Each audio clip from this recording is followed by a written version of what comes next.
I had an interesting conversation on X about BlockDAG. I didn't accuse anyone. I didn't attack the project. I simply asked one question. And what happened next was surprisingly revealing. Not because of the answers, but because of what those answers avoided. The question I asked was actually very simple.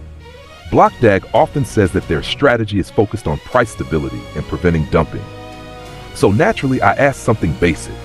If that's the strategy, how does continuing the after-sale at lower prices support that goal? It wasn't meant as an attack. It was just a question about the logic of the strategy. The first response didn't really address the question. Instead, the discussion shifted towards something else. Comparisons with other crypto projects and the potential profits for early investors. Now, those things might be interesting, but they don't really answer the original question about how the mechanism works. Then another reply came in. This time the focus moved toward future price predictions.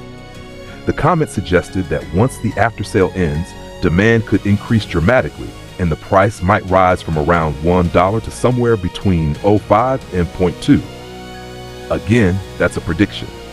But predictions about future price don't explain how the current strategy actually works. Eventually, the discussion shifted even further. The message became very simple. If you missed the pre-sale, join the after-sale. And if you missed the after-sale, then you might regret it later. At that point, the conversation had clearly moved away from strategy and into something that sounded more like a marketing narrative. But here's the interesting part. Throughout the entire conversation, the original question still remained unanswered.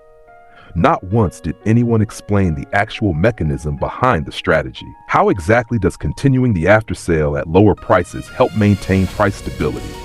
How does it prevent dumping? Those are structural questions about supply and market behavior, and they are important questions for any investor. And to be fair, this isn't unique to BlockDAG.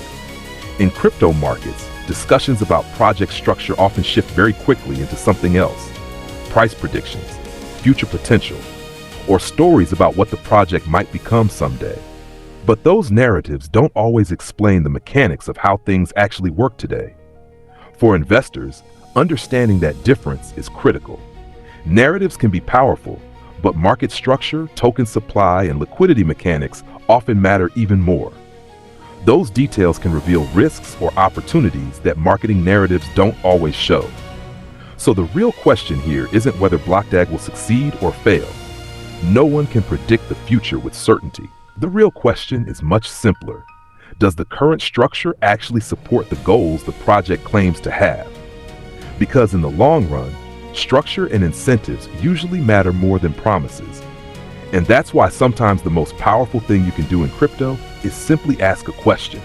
Not to attack a project, not to create fear, but to understand how things actually work. Because in a market driven by narratives, clarity is one of the most valuable things an investor can have. What do you think about this situation?